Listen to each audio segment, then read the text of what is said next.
It's the Go Gopher Podcast with Mike Grimm, episode number 197. I am Mike Grimm, voice of the Golden Gophers, and welcome back to the podcast. This week, we're going to talk Golden Gopher football and basketball with my Gopher Radio Network colleague, Justin Gaard. He's a return guest to the podcast. We haven't had him on in a while, though, so we're going to catch up. I was on his podcast a couple of weeks ago, so he's returning the favor on my podcast this week. The radio voice of Gopher women's basketball, he'll break down the terrific start to their season, as well as we'll get Justin's insights on Gopher football from his view on the Gopher sidelines. Our Go Gopher podcast is presented by alumni-owned Sunbelt Business Advisors and True North Mergers and Acquisitions. If you're a business founder planning to exit your business, start by contacting Sunbelt Business Advisors and True North Mergers and Acquisitions. Sunbelt serves more businesses up to $5 million in revenue than anyone, and True North M&A serves companies with revenues up to $150 million. Get a confidential, no-obligation business valuation started today. Make the most of your life's work. Visit sunbeltminnesota.com or tnma.com today. Longtime Gopher sports supporter Cub is a proud sponsor of the Go Gopher Podcast with Mike Grimm. In a hurry, don't worry, Cub delivers. Get fresh meat, produce, everyday essentials, and more delivered to your door. Cub is the official grocer of the Golden Gophers and proud to support Gopher athletics for over 20 years. Shop happy. The Go Gopher Podcast is also presented by onX Maps. Find out how to download the onX Fish app for free by listening to the Go Gopher Podcast. We're podcasting episode 197 from the Aquarius Home Services studio. We invite you to subscribe to the Go Gopher Podcast. It's free to subscribe and free to listen at any time. You can go back and listen to previous podcasts. Last week, for example, we talked Gopher football with Minnesota offensive coordinator Greg Harbaugh. Some great stuff in there getting behind the scenes. This week, it's more Gopher football talk and basketball chatter with Justin Gaard, who joins me next. I'm Clay Geary, walk-on turned scholarship wide receiver for Gopher football. And I'm Ben Utek, U of M alumni, Super Bowl champion, and Tony Dungy Uncommon Award winner. We understand championship culture, which is why we're part of the True North family of companies. True North invests in only elite teams, like the champion team at Sunbelt Business Advisors, Minnesota's largest seller of companies. To learn more about True North and our diverse family of independently owned companies, visit TrueNorthEquityPartners.com. We all have them, the friends and family who insist on running the turkey trot every year. The 5K, the 10K, the fun run. Know what's really fun? Getting a great deal on turkey. Like at Cub, where essential everyday turkeys are now just 77 cents a pound with My Cub Rewards. It's our lowest price of the season. So trot into Cub for your holiday turkey. You'll save so much, you'll feel like a real winner. Shop happy holidays. It's easy with Cub.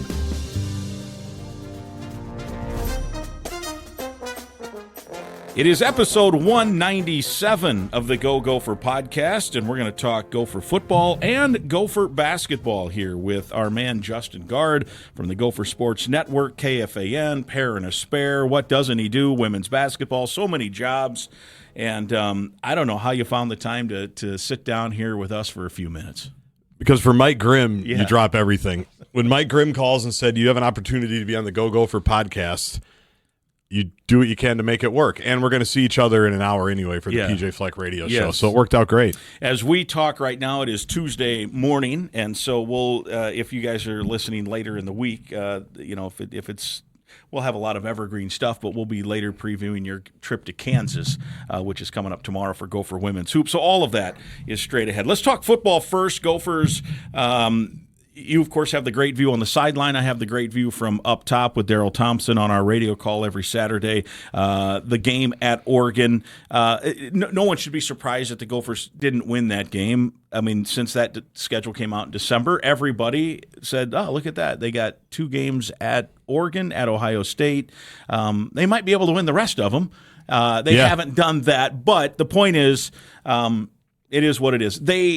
They weren't very competitive. They weren't competitive at Iowa. That one got out of hand. I don't chalk that up to like there's just a huge talent gap. Agree. Ohio State, there's a talent gap. There's no doubt. Agree. And you're just not. That's going to be a hard game to win. No one's done anything with that team. UCLA and UCLA is not any good. I get it, but they lost 48-10 last week there. So That's a hard one. Oregon, the Gophers scored. People forget they scored on the opening drive of the third quarter and cut it to 13. If they get a stop there, and that was the 3rd and 14 where the guy made a one-handed catch on his knee, right? Yeah, he just kind of dispatched a Gopher. Yeah. And, that was the moment where it could have been a game. Yeah, and I'm not saying Minnesota wins, no, but I'm with those you. folks there that were enjoying themselves would have been nervous for a little bit, and you just never know at that point. But they didn't force a punt. No, until the backup came in. Yeah. Anyway, the point being, it shouldn't be a surprise they lost. It would have been nice to be a little more competitive, but a lot of teams are going to go out there and not have great success. I mean, Oklahoma State gave up 69 on that field. Right. It was like 69-3 or whatever. Right. Anyway. Your thoughts on this Minnesota team right now as there's I can't believe the season's almost over, 2 games left. I'd say this, they're going to finish 8-4 and 7-5, which is what I think most optimistic people thought they could finish this year, right? Now they could finish 6-6. I guess I didn't factor in that possibility. But let's say they either split or win. 7-5, 8-4, they beat the Vegas over-under. It's how it's happened. Yeah. I think what you just mentioned, the road trip stuff, I think is working against them right now. And I'd even throw Cal in there too, because they didn't play very well at Cal. That was obviously a very winnable game, very inconsistent. Coy Parrich's worst game ever, just mistake after mistake after mistake. That's the one that probably bothers me the most of the road games, because we all did say it. You have your 2 hardest games on the road, Ohio State and Oregon. Pack a lunch. Enjoy the trip. If you've never been to the Horseshoe. Yeah, go take a hike on the mountain. Go kayak down the Willamette River if you want to.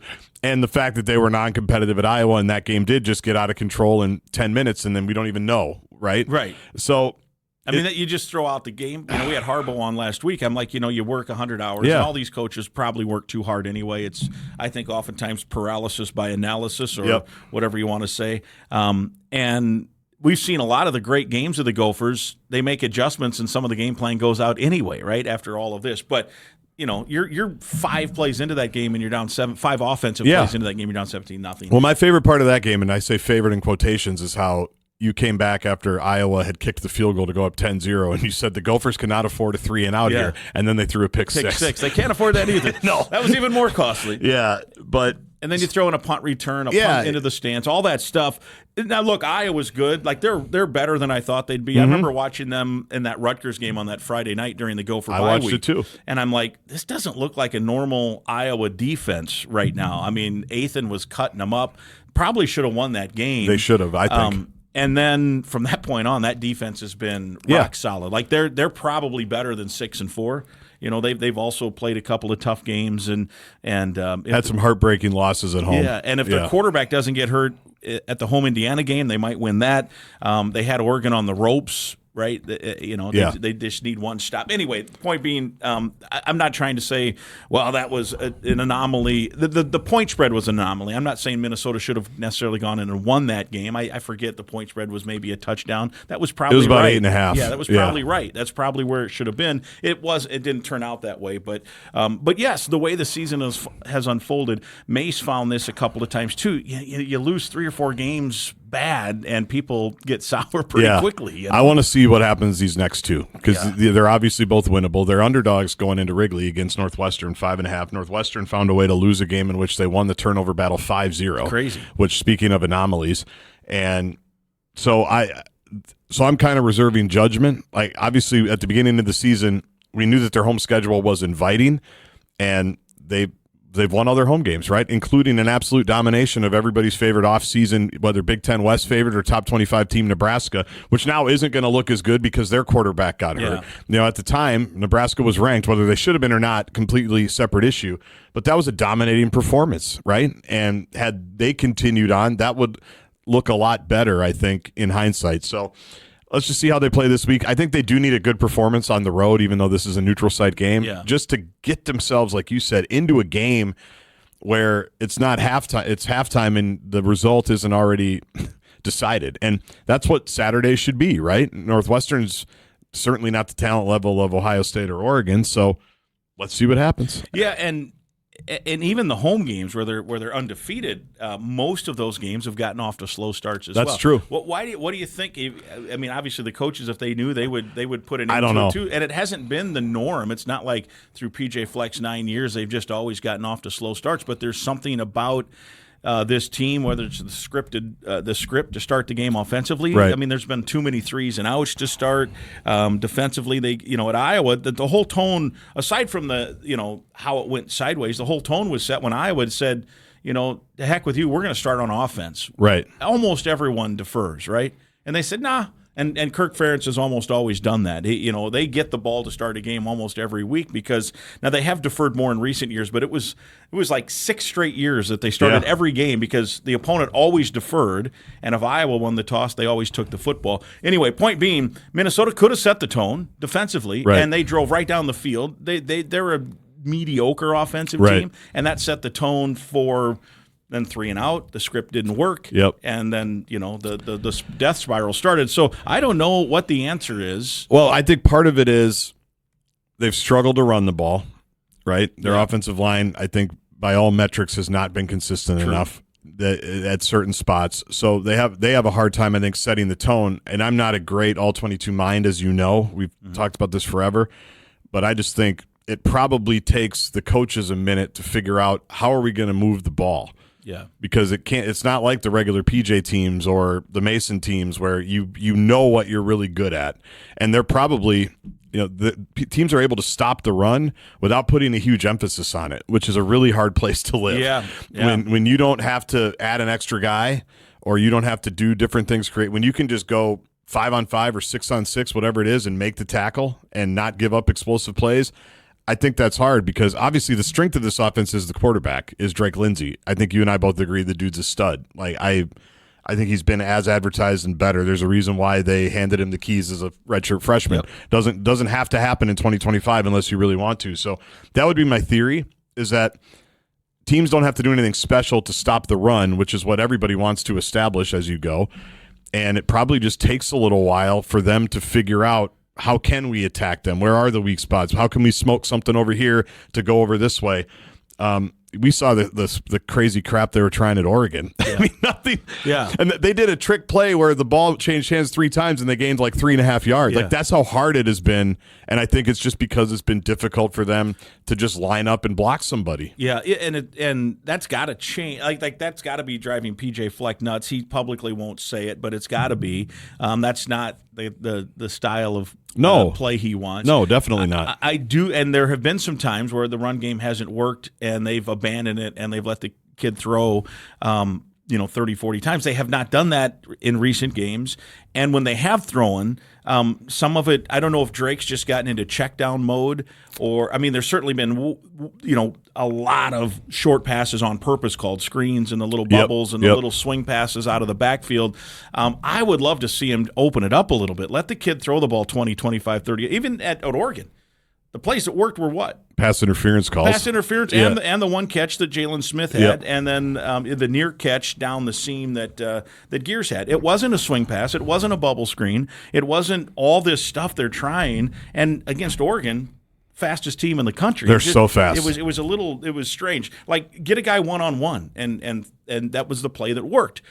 2 or 3 times they got some interference. They actually hit it once, and I'd love to see him try to open it up this weekend, and we'll see. But what do you think they got to do with the offensive line? I mean, there's 3 guys that are back from that line next year. 2 guys are going to be gone. I think the 3 that are back are okay.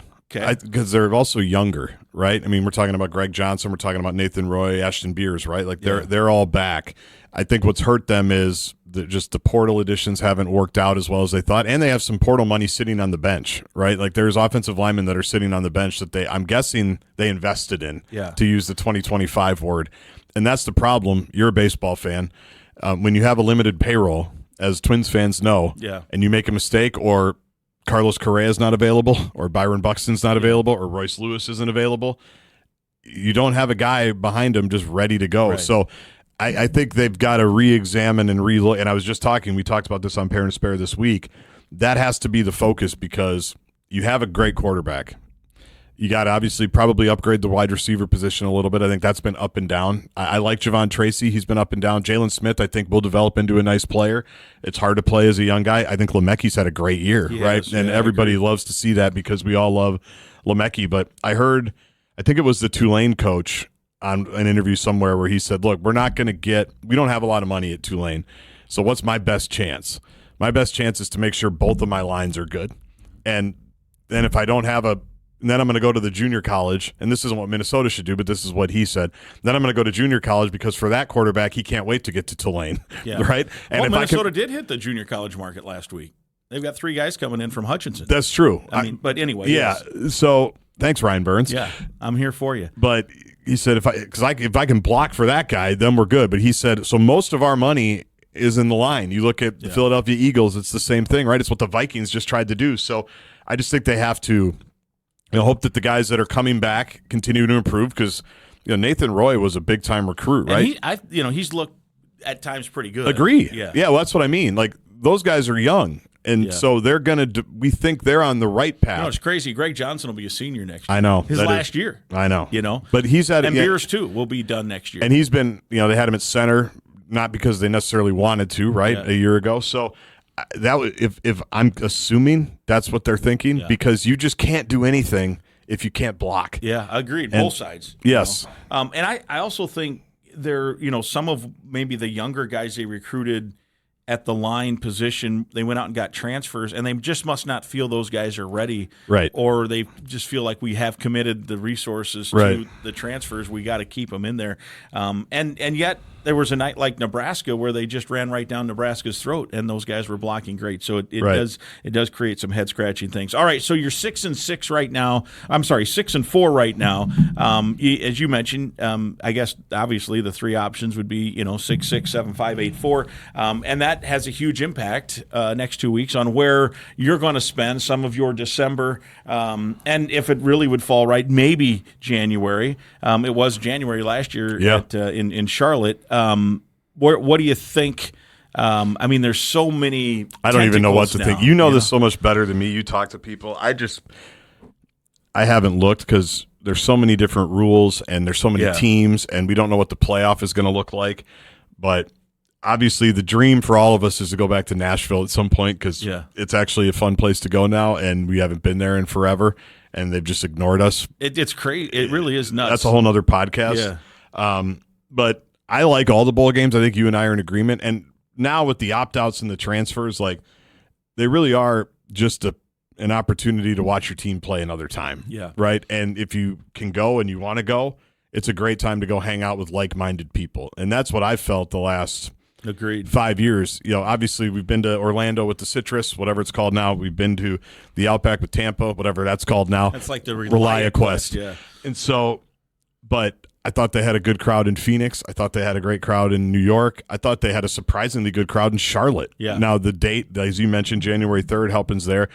So, to me, the Citrus Bowl and the Outback Bowl introduce Gopher fans to what bowl games are. Yeah. I really do. And you grew up in Iowa. You know this. My family, I have a lot of Iowa connections. Like I'm old enough to remember at Christmas being an 8-year-old, and one of the presents was something that my Aunt Connie and Uncle Terry could read or watch or do on their drive to whatever bowl game Iowa was going to. They were headed. They were leaving the next day, and they were going to go to the bowl game. That's just what they did. Minnesota wasn't like that, right? Because they didn't go to bowl games for so long. Then Mace got them going a little bit, and the people that remembered going to the Rose Bowl in 1961 went to those games, and that was it, right? People your age and my age, you're in your 50s, I'm in your 40s, didn't do that. It's totally changed now. I was just talking with someone out in the hallway about this who worked at the U right when we started, 2000, late aughts, early teens, and just the students and the crowd at the football stadium. And when they came back after 7 or 8 years away, 2 or 3 years ago, they couldn't believe how different it was. Yeah. And I think we're only at the beginning of that. So I don't know if that answers your question, but I think wherever they go, it'll be fine. It is what it is. Yeah. Like, I like all the bowl games. I like the baseball stadium ones. I know you hate it as the play-by-play guy. I 2 reasons that I think it, and we'll have that this week. Wrigley Field. Sure will. Is it's hard for a play-by-play guy, and no one cares about that. But even really the guy you work with, the sideline reporter, I don't care at all. So I literally, where we're doing this podcast studio, there's a computer screen. I could just stay here and do the game. That is the exact view I'll have. because you just can't tell from where we'll be sitting. It's fine. I love Wrigley Field. Oh, I yeah. hate the Chicago Cubs, but I love Wrigley Field. That's a great place to spend a summer day. November, we'll see. We'll see how that is. It looks like the weather's decent. Yeah, and it also looks like I watched some of that game. I'll rewatch the Northwestern Michigan game probably Wednesday or Thursday night just to have a firmer grasp on Northwestern heading into it. Yep. But the parts I watched, it looked like the field stood up okay. Yeah. There wasn't a bunch of slipping and sliding. Now it's going to rain the next couple days in Chicago and before we get in there. And you already have one game played. Now, they've done that before where they've played twice, but I don't think it's yet been in back-to-back weeks like what we're going to see. So we'll see. It looked incredible on TV. It did. It always would. It looked incredible Remember on TV. the first year back? Now, Northwestern way back in like the 50s would play an occasional game there. I'm still trying to track down official info, even the Northwestern record, on their webpage. Well, I can't find anything that just here's a list of times we've played at Wrigley Field. Yeah, it's all like since whenever, but they would play an occasional game. I remember I did one popped up. They played Notre Dame at Wrigley Field like in the 50s or whatever. That's sick. But I think the first one was like 2010 or 2011, and I think was it Illinois. I think they played. Yes. And then once they got there, the goalpost was so close.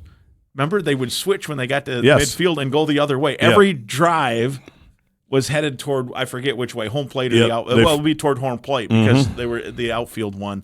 They've since rectified that a little bit, but there isn't a lot of space behind one of those end zones. No, and I liked they had the padding on the ivy. Yeah. Like that's going to help. Like, when you were in gym class and you did the rope climb, and you fell 60 from feet 40 up in there and they have like that little wrestling thin mat. Yeah, it'll be fine. It's a yoga pad down there. The 9-year-olds going up there untethered. What could possibly go wrong? Well, I'm actually looking forward to it, despite not being able to see. It's a great experience. What a fun experience if you're a Gopher fan. Like, you had your pick this year. Yeah. You could go to Cal. This was easily, in our time together, unbelievable. The best road schedule of if you wanted to travel for the experience. Yes. Unbelievable. You had Cal. You had Ohio State. Obviously, Kinnick is a cool place to watch a game. Yep. And you're playing for the Pig. You're playing for the Pig. Columbus. Did I mention that? And then Eugene, which, all I've been doing is watching the Matt Carney coming home that they played at the end of the first and second quarter. I've just been watching it thinking, am I going to move to Oregon? Did you know? Because that was incredible. It was awesome. And I did not know, as we get sidetracked, as you and I usually do when we have our conversations, I feel like I research games well and I have a good grasp of college football. I had no idea about anything about that between the third and fourth quarter. A little bit louder now. I had no idea about that. Yeah. I'm like, what the hell are they doing here? And it was awesome. It was unbelievable. Ridiculous. I mean, the players, I'm looking, because I'm doing a live read, I'm doing scoreboard updates, and I look up and I look down and I'm like, is there some serious injury? All these guys are down on a knee. Just doing Animal House. They're doing their deal. Yeah, just doing shout. Okay, very good. Got it. And that was pretty cool. And we talked about it on the broadcast, how it was so uncommercialized or non-commercial, where it's here, and it's everywhere. It's not just at Minnesota. Everywhere you go to any stadium, and every TV timeout, there's a commercial. And it's fine. I mean, it helps pay us what we do. Got to pay the voice of the Gophers. And it also creates money, much needed money in the athletic department. Oregon apparently. Now, they were sponsored, but it would be a little like it was a Pepsi logo, and then a U.S. Bank logo, and then some, grocery store, Albertsons or something, whatever it was.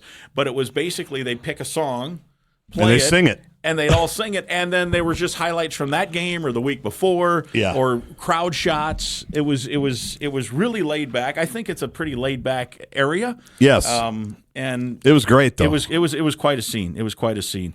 In fact, that brings me. I have written down here. I thought it'd be fun because we have different views at each of the stadiums. So I'm not saying what's your favorite stadium from a standpoint of this is like the Horseshoe with all this great tradition and it's very loud, or it's the Big House or whatever. Now you can include those if you want. I'm talking just from a cinematic, scenic. Like the view from where we're at up high. Yep. There's some places that I have thought about that as over our time and where we've gone, some really cool spots. Just a setting, not necessarily like right. I mean, because look, Ohio Stadium might be the loudest stadium. Yeah. I'm not going to include it in the most scenic stadiums.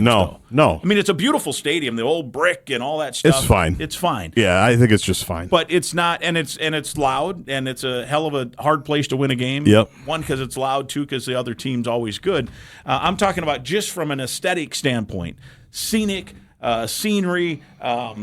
What I like, the ones that I like. What's your? I've got a top in our 6. time. Yeah, or any other stadium you might have been to in college football on your. I mean, most of them have all been with us all together because this is year 15, which is wild. I mean, Oregon immediately shot to the I don't know who would beat Oregon, honestly, and it's not just recency bias. I just thought the whole thing was fun. The view from the press box was great. Obviously, UCLA doing a game in the Rose Bowl, that's kind of cheating. Right? Like doing a game in the Rose Bowl, if you grew up in the Big Ten, like you and I both did, and just our college football fans, like just being on the field for that. I didn't get the mountains like you did, or the sunset and all of that stuff. I mean, that one was good. I'm trying to think what else. I mean, I like all of them. People always ask me, I mean, I shouldn't say I like all of them, but one of my favorite things to do in all of them, though, is when you get to the press box, I like looking out at just the entire campus and what's happening on a college football Saturday. Right. And I like Illinois for that. I love Memorial Stadium. Illinois is great. Illinois is great. Iowa City is cool. Obviously, Penn State, it just seems like it never ends. Yeah. You just look out the back of that crap press box that they're now redoing, and you just see never-ending cars and RVs, and you think they're in the same league as Minnesota. And our tailgating, I think, has gotten so good. Yeah. We've talked, just having the stadium on campus, what a great addition that has been now, 16 years, 17 years, 18 years, whenever it was, 2010. Like, that's helped the vibe that we're talking about. So here's my top 5. Okay. You ready? Cal is number 1 for me. Cal was very cool. For 2 reasons. One, it was awesome. I had no idea. I've watched a game at Cal. I had no – Darryl even – because Darryl was out in 06 when the Gophers played there last. I was pre-game, post-game at that time, so we would stay home. So I didn't see it. So he said it's awesome, and I'm like, okay.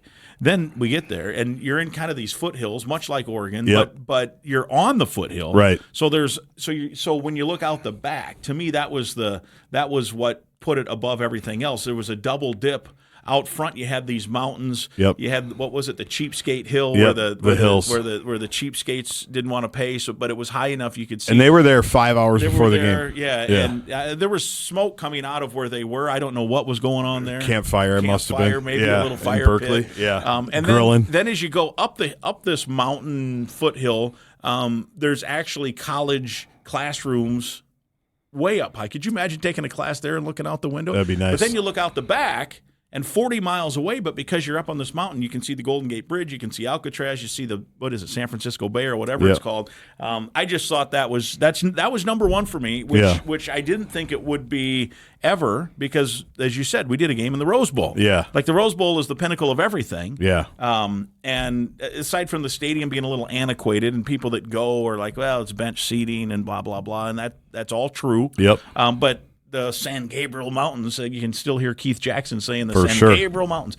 So that's and I've got Oregon 3, and I didn't know Oregon would be that nice either. So it's Cal, Rose Bowl, Oregon. Yes, for my top 3. Then we should be trying to get jobs in the old Pac-10 is what you're saying. We need to go back to the 80s and start this thing over. And actually the middle of the Pac-10 too, because number 4 for me is Boulder, Colorado. Oh, I forgot about Boulder was great. Yeah. The only reason it's not higher though is actually the view from the press box was fine, but the mountains were kind of out back. They needed to situate it differently so that you could see it. Now from above, if you're in a helicopter, you got a drone. And you get the whole panoramic view. It's just unbelievable. Like there's mountains everywhere. But just from our standpoint, it was good, but not as good as those 3, I don't think. Right. But what a place to go watch a game. Yeah. Well, I remember being there, and next time I'll do my homework because you're catching me cold. I would have gone through. I'd forgotten about Colorado because Colorado was awesome.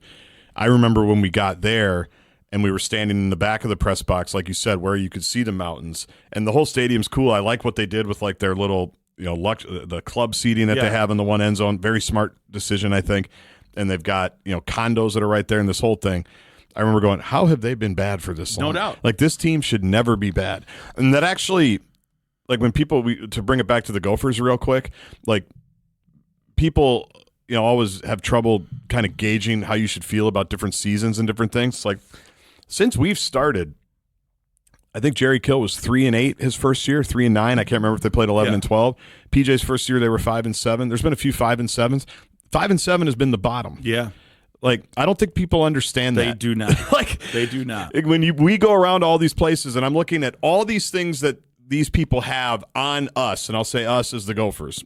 Tradition, money, history. Mountains, scenery, proximity to players, like all these things. And I go, what are we even talking about here? What are we talking about? 7-5 or 8-4, mediocre, this and that. It actually, the older I get and the grayer I get, I think this is why I'm graying more, because we go to all these places and I think, how is it possible that these guys suck? Yeah. Like that they have bottomed out. And since we've started, we've never bottomed out. Yeah. Like, obviously, you want to win the West, right? Would have been nice to beat Wisconsin and go to the Rose Bowl for the Rose Bowl and not UCLA. But I'm just like, people can think whatever they want about how I view it, and it's just the Colorado one was a great example because I thought, how can these guys not be good? Yeah. They've got a national championship in our generation, and obviously they were probably cheating. I think they were, but who wouldn't want to go to college here? We went to my wife and I went to early before we had kids. We would go in the summer. We'd go to we always like to just go to a baseball game. And at that time in the late 90s, early 2000s, there were a lot of new stadiums popping up. So we go to Coors Field. Yeah.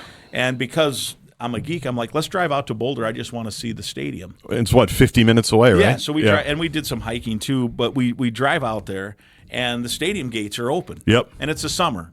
And Sammy Sosa, it had to be 98. Sammy Sosa, I think we saw him, we'd have to look it up, but he hit like 62, 63, 64. So it was headed into the fall. So we walk into, New Heisel was the coach, and we walked, the gates were open to the stadium. So we walk in, and off to the right, there's BMW, Mercedes, SUV, 6 or 7 just unbelievable motorcycles. And I'm like, that's why they're winning here. Yeah. Because now you can go even out here, and there's unbelievable right out the back of the door here. There's some unbelievable. Absolutely. Like there's a Dodge Ram. I think that's Anthony Smith's got an unbelievable. He's Dodge. got a nice little. He calls it an e-bike. Oh, it's definitely not an e-bike. Aside from that, he's got this big absolutely Dodge Ram truck. But that's what now we can do that, right? But anyway, that was a sidebar. We walked in there and took pictures. Like, this is along all these players are probably in doing their weight training. Right. It's like a SUV, it's a Corvette, it's whatever, and then like unbelievable. Like, remember, I don't know, those speed. What were they called? I don't know. Anyway, there were 6 or 8 of those lined up there. Anyway, number 5 for me, North Carolina. Okay. I like that because they had full-grown trees all the way around, which you don't see ever anywhere. Right. Mature. Big. Great looking, majestic trees, and it kind of in this area of the campus is just incredible there. It's it's old. It's an old campus. It's one of the first big public schools in the world, and so I like that. And then underrated, I'm going to go to a 6 because all those are non-Big Ten stadiums. Right. A lot of Big Ten teams have these big campuses, so you're kind of stuck in the middle of this. I'm going to go where you have this lovely view of the Chicago River or Lake Michigan, your pick. Yep. On a clear day, Northwestern from high atop their old stadium, which is now tore down and they're building a new one. If it was a clear day, you could look for miles out on Lake Michigan. I'd put them up there. A mile away. Yeah. I think in the Big Ten, I'm saying just a scenic standpoint, we were at a game, what year was it, 2017 or 2017, where there were literally 15 people in the stands. Yeah, that's the worst game that we've ever been a part of. Was that the 39-0? It was a 39-0 game. It was PJ's first year. And for a sideline reporter, I've always said this, there are a lot of games where we do get paid for these. Like, we love our jobs, but we do get paid, right? And I have to send an invoice in every month. And there's some games where you're like, man, I would have done that for free. Like Oregon. Not for me, but you can do that. I understand, and I've never done it for free. Yeah. But you could say, like, that's how I feel #blessed is I get to do things that I would do for free. Like, I would love to go to Oregon, and the fact that I get to go there and just be on the field is still ridiculous to me. But that game you wanted to send 2 invoices. I probably sent that invoice on the bus from the game. Like, that's how fast. It was like sleet, cold. It was Gophers everything. were playing awful. Nobody was there. No. I remember I took, because I oftentimes will tweet the band picture out. So at halftime, I take a picture of the band and just say, and didn't really think about it because we just knew the situation. It's just habit. And so all of a sudden, some people start picking up on it, saying that I sent a picture from the band practice trying to insinuate that was the current situation there. Like, there's no way there's nobody at this game. But the weather was so bad. Northwestern wasn't very good. The Gophers weren't very good, and so nobody was there. Anyway, I like Northwestern's view. I think that's a good I'm excited for their new stadium. Yeah. I like them, and you mentioned North Carolina, and I'd never been there. When you got to North Carolina, I just remember feeling, well, this is what I thought North Carolina would be. Yes. I felt like just how the buildings looked, how it all blended in. I like stuff that blends in. Like, that's why I love Huntington, because it just feels like it blends in. Yeah. Even St. Thomas's new arena over there, like, it looks like it's been there the entire time. It's new, but it looks like it's 100 years old. It looks like the building to the right of it. Like, I like when everything is just integrated that way.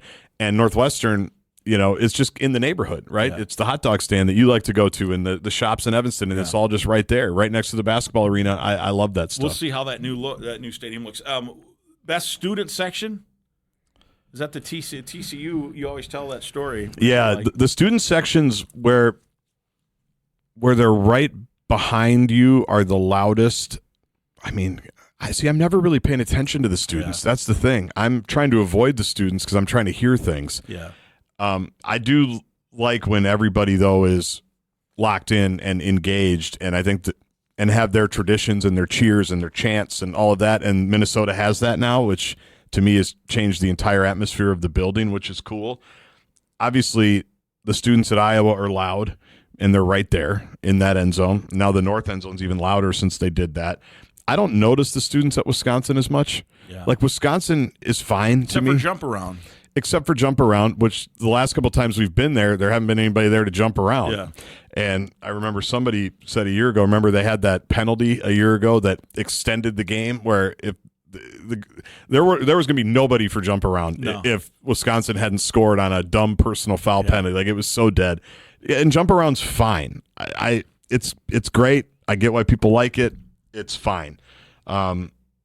The student sections, I mean, the ones that are right behind the bench. Cal's was great. Remember, I said this is kind of sneaky hostile down here. Loud because it's half full, but it was loud. Yes, they're right there. Agreed. So whenever they're close to your bench or close to your sideline, that adds a different element, I think. All right, let's talk about Onyx Fish here for a moment. Warm weather winding down. The ice is just about here, and however you're going to fish, let Onyx Fish help you find the next best bite. It's the Fish app offering the most comprehensive fishing tools for increasing your success. You can use the Fish app to find new places to fish, sort by lakes and species, abundance, trophy, and keeper potential. Onyx Fish also shows you hot spots, lake-by-lake regulations, private and public land ownership info, and more. You can download Onyx Fish on the App Store or go to onxmaps.com/fish to get more info on the app that is changing the game. All right, let's talk women's basketball quick. We went a little long on football there. We have to talk to PJ Fleck on his coach's show here in a little bit, so we don't have a lot of time. Gophers are 4-0, absolutely dominated everybody. They're crushing everybody by 40-50, including a Power 4 team or Power 5 team in Marquette. Tell us about this 2025-2026 Gopher women's team. They are extremely deep. And that's after Mallory Heyer transferred, who started 100 and some games in her first 3 years, and Taylor Woodson, in really the biggest negative and heartbreaking situation of the season so far, is going to be out for the year again after missing a year. A year ago, hurt her knee a year ago, hurt the other knee about a week ago. Just a terrible situation because she had come all the way back, and that's always been that's the thing that's the hardest part to watch is college kids getting hurt. And so it's always just hit me weird. Even from our first year at doing football, I remember that Nebraska, it was Tom Osborne's last game as the athletic director. We talk about that game all the time because he led him out of the tunnel, and we just knew we had no chance. Yeah, it was over. It was over. We thought we had a chance until Tom Osborne, 79-year-old Tom Osborne, sprints onto the field, and the place is going crazy. Yeah, we did mention Nebraska. I like Nebraska, too, as student sections and crowd. It's fun. It's a great – like that. When people ask me what game should I go to this year, if Nebraska is on the road schedule for Minnesota, that's the game I tell them to go to. Yeah. One, you can drive it. Two, the fans, as crummy as they are on social media, they're really friendly and unbelievably hospitable, if that's a word. In person, we've had nothing but positive experience. Agree. Their staff is nice, the whole thing. Exactly. But that game, the fourth quarter, they got killed, and I think there were 4 severe knee injuries in that game, and it was just like a revolving door of just suck. Yeah. And so injuries, like with college kids, because a lot of them are never going to play again, which is just heartbreaking. But so despite all of that, what I just mentioned, they still have a lot of really good players, and they have a lot of different ways they can beat you. And now, I guess 3 of the 4 in that top 10 recruiting class from a few years ago, they're not kids anymore. Amaya Battles started 100 games. Senior now. Senior, right? And what would have been really interesting is if the NCAA did that 5-5 bit and Amaya could come back next year. That's now off the table because they're pushing that back. That would have been interesting. Mara Braun obviously has battled injuries the last 2 years. She's back, but she's older.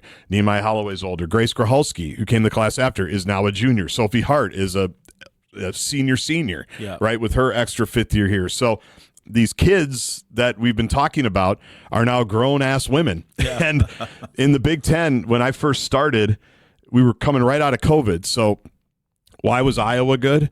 Well, Caitlin Clark's generational, but Kate Martin was really good. And not Gabby Douglas, she was the gymnast, Gabby Marshall. Mm-hmm. They played 120 games together, those 3. And Monica Sonano played 100 before that, right? So my point is Indiana was the same way. They had 4 kids that played 100 games together, not just in college, but they played them together. And then you bring in super seniors that have played 100 games somewhere else, and now so all of that's kind of sifting out. Tough place to be when the Gophers started, I think, 2 freshmen that year and a bunch of young players. That's difficult. Well, now they're the old players, and they've been through the battles, and they've won a WBIT, which I do think matters, and got to practice and got to play. 2 years ago, made it to the WNIT finals. So the chemistry stuff, you were at the media availability yesterday, and I just watch it, and I don't know. They don't have to hide anybody. Anybody can go off when you think about Mara Braun. Mara, I think, has scored double figures twice of the 4 games. Like, hasn't shot a ton, right? 2 years ago, she was shooting 25 times a game, and if she didn't get 20, they weren't winning. It was a bad deal, right? And now you've got, Grace Grahalski, her career high is in the 30s. Mara's career high is in the 30s. Amaya's career high is in the 30s. Sophie Hart went 4 games in a row, resetting a career high a year ago. I think it's in the 20s. So my point is, they've got all these kids that can just go off. And that's difficult for a team to defend, I would imagine. And they share the ball. They move the ball. They don't. Clearly, you heard Mara. They do not care who scores, which everybody says. I truly think they believe that. Yep. And now they're in year 3 with Dawn, and they have it pretty well figured out. So I think it's going to be a great year. You now, as you mentioned, it's year 3 with Dawn Plitza-White. Describe her for us, for people who maybe just watch on TV. Maybe they go to a few games a year. And I know if she were here sitting with us, she'd say it's the best bargain in town. There's still time to buy season tickets. It is true, and it's true. So do that. But if you're watching a few games on TV, you're watching there, you see her. Tell us more about her now that you've got a firmer idea of what she's about. I think she has a career winning percentage somewhere between 600 and 700. She wins everywhere, right? And that's not an accident. It's just not an accident. I always say it this way, Dawn's hobby is, how am I going to win the next game? Yeah. She is so focused on preparation. She reminds me a lot of PJ. We've talked about this. Nothing is just done. There's a purpose for everything. Exactly. They're never winging it. Everything has a purpose. They try to prepare their players for everything. So I think that's why she wins, and her assistant coach, Jason Jeske, I guess he's the general manager now and assistant coach. He used to be the associate head coach. Hopefully he got some more money for that title. Hopefully a big raise. Whatever the GM did. But he was just talking about it. He's talking, this is, I think, year 9 with them together. And he and Dawn are kind of the basketball side of it. Some coaches split up the scouts. You've got these teams, you've got these teams. We come all together. That's not how they do it. Dawn and Jason, and I think a guy named Ty Van Winkle helps with that. He's probably the next Jason if Jason ever moves on. They're in charge of the hoops. And, Chloe Lamb does the player development, and Aaron and Ariel do some player development, but they do recruiting, and this person does social media. Everybody has a role, and they just hammer their role, and they all come back together. That's my observation, at least. And so teams will come in, and Penn State's a good example last year. They have a center, Gracie Merkel, who'd been scoring 30 a game on everybody, and she had 1 shot in the game. in the game, and it was the first possession that got blocked. She didn't score. She was crying by the end of the game. Wow. Like, now, you'd rather people not cry. Yeah. There's no crying in baseball. But that, I think, illustrates, like, they know your tendencies. They know personnel. They know what you want to run. Dawn will tell me stories about, watching 15 full games of an opponent to figure out how they beat a 2-3 zone on a baseline out of bounds one time in 2012. And then we ran that play, and they never did zone again. Yeah. Like, or if a team runs zone, well, how did a team beat a zone? They'll figure out how one team beat it 50 years ago. Might have to be a VHS tape, and then they're going to put that in, and we're going to kick their ass out of the zone. Yeah. Like, she's a maniac. Yeah. And I mean that in a good way. The highest way possible. Is she is not going to be outworked to figure out how can I prepare my players and prepare my team. And that's why she's won every place she's been. D2 national championship. People forget when she got to South Dakota State was, pretty much far and away the team in the Summit. Well, Dawn changed that immediately, and it was those two kind of jostling it. They beat Baylor in Baylor when Kim Mulkey was the coach, okay? What was she wearing that night? I don't even know, but not Dawn, Kim. Yeah. But Sweet 16 at South Dakota, and they're one shot away from beating Michigan, who had an All-American Nas Hillman, to go to the Elite Eight. Like, so they're just very well prepared. They have a great system, and like I said, in my opinion, her hobby is, how am I going to win the next game? What's it going to take for our team to win the next game? And we're going to develop our players, and they're going to be educated on stuff outside of basketball. And it's really it's just fun to watch them work. And now the players all understand what's expected of them. They're doing it at a super high level, and I think this is going to be an amazing year for them. Yeah, it's so far it's off to a great start. Tickets, gophersports.com. I bring this up yesterday. You and I were giggling about it a little bit at the news conference leading into the road trip that you're going to leave after the PJ show to get out to Lawrence, Kansas. You will call the game with Lynette from Allen Fieldhouse. Yeah. Everybody knows what Allen Fieldhouse is. Yeah. So the news conference was yesterday, and Dawn's answering questions about different things. And I ask, first road trip, what kind of things are you looking for? And she says, we're worried about ourselves. We have a little bit of a scouting report, but we really got it fundamentally sound, good coach answer. And this to me, I bring it up only because I think it illustrates she is so dialed in on winning. Outside factors don't even enter her mind. Correct. So the next question I asked in this news conference was, how excited are you to play at Allen Fieldhouse and your players to play at such a historic venue? I still don't know really what she said in the answer. She looked at me like at first I my face got red because I'm like, oh damn, maybe those women don't play it. Right. Maybe they're playing at some, because there's some places that they have their own arena. To this day, still won't play, in the men's gym or whatever. So I thought, oh man, did I just put my foot in my mouth really bad? Because maybe it isn't at Allen Fieldhouse. But I swear you had mentioned you couldn't wait to go there. Yes. And I'm not sure how she answered. She said, well, we're not worried about the historical nature. And she mentioned somebody who I don't know who it was. And she goes, I don't think our girls are worried, know history. Something like that. And I'm like, oh. Yeah. Okay. And so I was still like, gosh, she just has not even considered that she's going to be coaching in Fog Allen Fieldhouse. Right. Didn't care, doesn't care. She's worried, right. as you said, if they play zone, how the hell are we going to beat it? Right. So then Mara comes out for the press conference. First thing she says. And we're like, hey, what do you think? And she's like, I can't wait to play in Allen Fieldhouse. I know.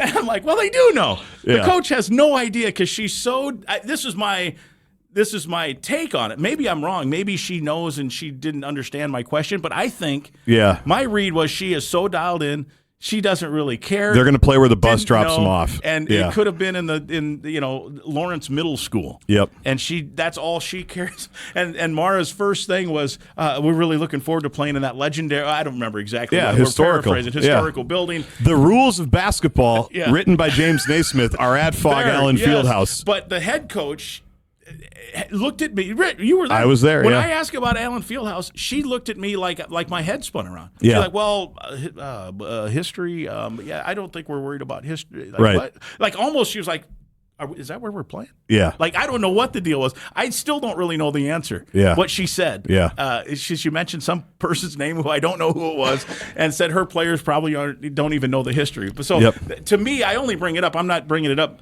I love it. I think it's awesome. It shows to me, if I'm interpreting it right, that the coach really is so dialed in on what do I got to do to get, as you said, get this. That's her hobby. So she's watching film. She's worried about zone. She's worried about man. How's she going to keep care of the ball? And it hadn't even registered with her that she was going to go play in this historic building. And I think you're right. And I also want to say thank you for asking the question, because I 100% was going to ask that question about Fog Allen Fieldhouse. Yes. Well, just in general, day, because you're right. As we've talked about with the football thing, like that to me is the best part of the job. There's a million good things about the job, but I can't wait to be there at shoot around tomorrow at 11:30 or whenever we go in and just walk around and look at the rules and get my stuff set up and then just go check it out. Because if you're a sports fan like we are, these are the places that you see on TV and that you've read about and heard about and all the memories. And Dawn just wants to win the game. She just wants to win the game. It just like it took her a second to even fathom the question I asked. I think it was unbelievable, and it's so but funny. I love it. I think that illustrates exactly. It's no what accident. You said. There's nothing is accidental, and that's why she's won everywhere that she's been and done it very quickly. Yeah. And like I said, it's going to be the Big Ten is good. I mean, we say it every year. It's not breaking any news in all these sports now. There's just no bad teams, right? There's hard outs everywhere. Every team's got players, but no team is going to be more prepared. No team is going to be more ready. And you mentioned it. They've got the 5 teams that finished top 5 in the Big Ten last year are all coming to Williams Arena, starting with Maryland in like 2 weeks. Maryland's top 10 again. They're always good. We know that. That one's a huge game, right? And USC and UCLA come here. Ohio State comes here. It's going to be a really fun winter of some high level basketball. 2 things left for you. We have to go tape the PJ show, which hopefully people listen to a little bit later. It's Tuesday morning as we talk. One, give us all the different things. You've got your normal Gopher podcast people can listen to every week or every other week. Yeah, pretty much every week. Okay. Yeah. How do they find that? The Golden Gopher Podcast, available wherever you get your favorite podcast. I suggest the iHeartRadio app is the easiest way to do it. You can do Varsity Network app as well. We've got The Parent to Spare with Chip Scoggins and Ryan Burns. I was going to lead you into some of this because you can't let me. I can't let this get by without making some snide remarks. So the Golden Gopher podcast, and mine's the Go Gopher podcast. It is. So you're comfortable with your stage in life of being the second most popular podcast with the name Gopher in it? The paycheck's the same. The paycheck's the same. Yeah. Not much, okay, but enough. I just had to get the cheap shot in. Now, the other podcast you have, Parent to Spare, yes, which is, as you saw in Oregon, quite popular with Gopher fans. I should start listening to that. Maybe you should. I hear I take a lot of heat sometimes in those. Not shows. Really. I think we support you pretty well, and so the Parent to Spare podcast is fun. We started that. You, Chip Burnsy, Scoggins from the Star Tribune, and then Ryan Burns from GopherIllustrated.com, and we have a ton of fun on that. It's like this, just flipping each other crap and talking about the games. And we try to do a little bit more Big Ten stuff, and it's obviously we spend a ton of time on the Gophers, but we try to at least hit some other games and other teams and topics as well. And given that we've had a couple of Friday games this year, we've actually been able to watch. That's the hard part when you're at a game on Saturday. You really got to work to catch up on the rest of the college football world. When you play on Friday night and you can just sit on your couch all day and watch college football, it's a beautiful thing. So we just did that this past week. Yeah, unless you have a game to call at 8 o'clock against Green Bay. Mm-hmm. Then that goes overtime. That goes to overtime. Almost had a great finish with a That's true. 50-footer that would have been great if it counted. And then your other real job is you got obviously women's play-by-play Gopher sideline, and then you're on every day in the afternoon with Dan Barrera. 3 to 6:30 KFAN. We've got the PJ radio show with you. It'll be the Nico radio show with you here coming up. We've got the PJ TV show. We've got the Gopher pregame show on Saturdays on TV. We've got Enough Said on Fox 9 with Dan Barrero and Lori Fisher. What's your Sunday morning? Gopher Football Sunday. Yeah, Gopher Football Sunday. And that'll be done once football's over. Yes. Yeah. Yes. But I think you should start a Gopher basketball Sunday and then just work every week. Well, I do think I would like to do some type of Parent to Spare for basketball. I have thought about that and see how I could get that going a little bit because you know me, I love hoops. I love hoops. I grew up going to games at Williams Arena, so I think that would. I go to the Final Four every year if I can. So. And you're a former 10th grade coach at Brooklyn Center. Park Center. Yeah, sophomore coach for 3 years, and I'm a current second assistant on a 5th grade traveling team. Any technical fouls yet? No, not for me. Try to get one. We're good. I don't want to get teed up. I don't want to be the reason we lose. But this is a fun time of year, though, as you know. Like 100%. You mentioned, this stretch that I'm in right now, and you've been through these.